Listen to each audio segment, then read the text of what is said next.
नमस्कार आदरणीय पालक आणि विद्यार्थी मित्रांनो, परत एकदा स्वागत आहे तुमचं मेडिकल सिम्प्लिफाईड या चॅनलवरती. बघा, चॅनलवरती नवीन असाल तर चॅनलला सबस्क्राईब करायला विसरू नका. सोबतच तुमचे जे पण काही प्रश्न असतील ते तुम्ही मला कमेंट सेक्शनमध्ये विचारू शकता.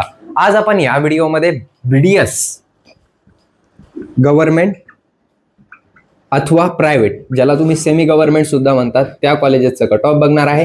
सोबतच म्हणजे कॅप 1 राऊंडचा कट ऑफ काय गेलेला आहे तो बघणार आहे आणि सोबतच कॅप राऊंड 2 चा कट ऑफ काय जाणार आहे, एक्सपेक्टेड काय ते सुद्धा बघणार आहे.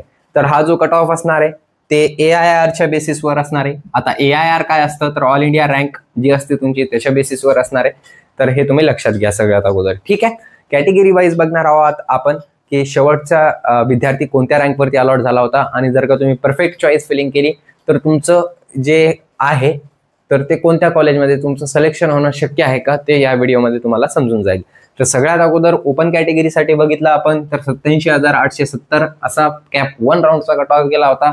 कॅप राऊंड 2 चा एक्सपेक्टेड कट ऑफ काय जाण्याची प्रोबॅबिलिटी आहे तर 99,000च्या आज जर का तुमची रँक असेल तर तुमचे खूप जास्त चान्सेस बनत आहे की तुम्ही कॉलेजमध्ये सिलेक्ट व्हाल जर का परफेक्ट चॉईस फिलिंग केली तर. ठीक आहे, त्याच्यानंतर ओबीसी कॅटेगरी बद्दल विचार केला तर 1,03,075 अशी रँक केली होती ओपन ओबीसी कॅटेगरीसाठी. एक्सपेक्टेड कट ऑफ काय आहे तर 1,12,000च्या आज जर का तुमची रँक असेल तर खूप जास्त चान्सेस बनते की कॅप राऊंड 2 मध्ये तुम्हाला गव्हर्नमेंट BDS कॉलेज अलॉट होईल जर का तुम्ही परफेक्ट चॉईस फिलिंग केली तर. त्याच्यानंतर EWS कॅटेगरी बद्दल विचार केला तर 97,834 ऑल इंडिया रँक वरती शेवटचा विद्यार्थी अलॉट झाला होता. तसंच आता आपण पुढच्या राऊंडचं जर का गोष्ट केली, एक्सपेक्टेड कट ऑफ काय जाणार दादा तर 1,05,000च्या आत जर का रँक असेल तर खूप जास्त चान्सेस आहे की तुम्हाला कॉलेज अलॉट होईल. तसंच आपण VGA कॅटेगरी बद्दल विचार केला तर VGA कॅटेगरीचा कट ऑफ काय गेला होता कॅप 1 राऊंडचा तर 1,19,643 असा गेला होता आणि 1,25,000 किंवा 30,000च्या आत जर तुमची रँक असेल तर खूप जास्त चान्सेस बनतात की तुमचं सिलेक्शन पुढच्या राऊंडमध्ये होऊ शकतो. ठीक आहे, त्याच्यानंतर 1,58,619 NTB साठी कॅटेगरी वाईज कट ऑफ गेला होता गव्हर्नमेंट BDS कॉलेजसाठी. या पुढच्या राऊंड मध्ये काय कट ऑफ जाण्याची शक्यता आहे तर 1,70,000च्या आत जर का रँक असेल तुमची तर खूप जास्त प्रोबॅबिलिटी आहे की तुम्हाला NTB मधून कॉलेज अलॉट होईल गव्हर्नमेंट BDS साठी. ठीक आहे, त्याच्यानंतर NTC चा विचार केला तर 1,16,666 एवढ्या रँकवरती कॉलेज क्लोज झालं होतं गव्हर्नमेंट BDSचं. आणि पुढच्या राऊंड मध्ये काय प्रोबॅबिलिटी आहे की पुढच्या राऊंड मध्ये काय कट ऑफ जाणार तर 1,25,000च्या आत रँक असेल तर तुमचे खूप जास्त चान्सेस बनत आहे की तुम्ही पुढच्या राऊंड मध्ये हे तुम्हाला गव्हर्नमेंट BDS कॉलेज अलॉट होणार. त्याच्यानंतर आपण NTD चा विचार केला तर 1,06,85 रँक वरती गव्हर्नमेंट BDS कॉलेज अलॉट झाला होता NTD कॅटेगरीसाठी ऑल इंडिया रँक मधून. आणि पुढच्या राऊंड मध्ये 1,10,000च्या आत जर का रँक असेल तुमची तर तुमचे खूप जास्त चान्सेस आहे आणि NTD कॅटेगरी मधून असाल तुम्ही तर की तुम्हाला पुढच्या राऊंड मध्ये गव्हर्नमेंट BDS कॉलेज अलॉट होणार. तसंच आपण SC कॅटेगरीचा विचार केला तर 2,09,742 एवढा रँक वरती काय झालं होतं तर गव्हर्नमेंट BDS कॉलेज अलॉट झाला होता SC कॅटेगरी विद्यार्थ्याला. आणि पुढच्या राऊंड मध्ये 2,15,000 किंवा 2,18,000 पर्यंत जर का तुमची रँक असेल तर खूप जास्त चान्सेस आहे की तुम्ही SC कॅटेगरी मधून असाल तर तुम्हाला कॉलेज अलॉट होणार. तसंच आपण ST कॅटेगरी बद्दल विचार केला तर 4,29,247 रँक वरती काय मिळालं होतं गव्हर्नमेंट BDS कॉलेज मिळालं होतं. आणि जर का तुमची रँक पुढच्या राऊंड मध्ये 4,35,000च्या आत असेल तर खूप जास्त चान्सेस आहे की तुम्हाला गव्हर्नमेंट BDS कॉलेज अलॉट होणार. तसंच SABC चा विचार केला तर 1,02,075 रँक वरती गव्हर्नमेंट BDS कॉलेज क्लोज झाला होता.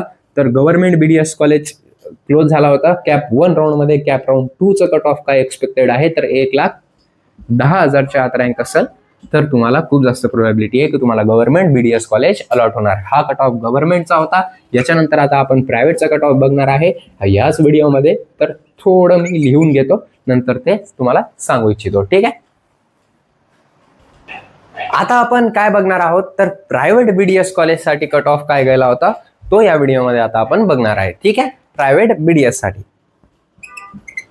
कट ऑफ हा ऑल इंडिया रँक नुसारच असणार. परत एकदा सांगत आहे, तुम्ही SMA कॅल्क्युलेट करता किंवा कॅटेगरी रँक कॅल्क्युलेट करता तर AIR rank all India rank नुसार हा कॅल्क्युलेट केला जात आहे. तर ओपन कॅटेगरीसाठी सेमी, ज्याला आपण प्रायव्हेट सुद्धा म्हणू शकतो, इथं कॅटेगरी बेनिफिट भेटत असतात तुम्हाला.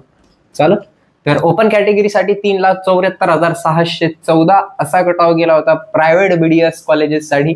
ठीक आहे, आणि पुढच्या राऊंड मध्ये काय जाण्याची संभावना आहे तर 3,85,000 पर्यंत जर का तुमची ऑल इंडिया रँक असेल तर तुमचं सिलेक्शन होणं BDS कॉलेजमध्ये शक्य आहे. ठीक आहे. ओबीसी कॅटेगरीसाठी 3,81,445 असा गेला होता. पुढच्या राऊंडमध्ये काय जाणार दादा? कॅप राऊंड 2 मध्ये. तर कॅप राऊंड 2 मध्ये हा कट ऑफ जाण्याची प्रोबॅबिलिटी आहे 3,95,000 एवढी. ठीक आहे. आता EWS कॅटेगरी नसते तर त्याला ओपन कॅटेगरी सोबतच तुम्ही कम्पेअर करू शकता. ठीक आहे, चालेल. त्याच्यानंतर BJ कॅटेगरी 3,84,574 असा ऑल इंडिया रँक गेला होता. पुढच्या राऊंड मध्ये काय जाणार म्हणजे कॅप राऊंड 2 हा कॅप राऊंड 1 चा कट ऑफ आहे. ठीक आहे, एक्झॅक्ट कट ऑफ आहे आणि हा कॅप राऊंड 2 चा एक्सपेक्टेड कट ऑफ काढत आहेत आपण. ठीक आहे, एक्सपेक्टेड परत सांगावं लागतं, नाही तर तुम्ही काहीतरी चूक करून देतात मग. ठीक आहे, चालेल. तर विजय कॅटेगरीसाठी 3,84,574 एवढा गेला होता. पुढच्या राऊंड मध्ये जर का 4,00,000च्या आत रँक असेल तुमची ऑल इंडिया रँक तर खूप जास्त चान्सेस आहे की तुम्हाला विजय कॅटेगरी मधून कॉलेज अलॉट होईल. त्याच्यासाठी फक्त चॉईस फिलिंग बरोबर करा, नाहीतर कॉलेज अलॉट होणार नाही. क्लिअर सांगत आहे. ठीक आहे.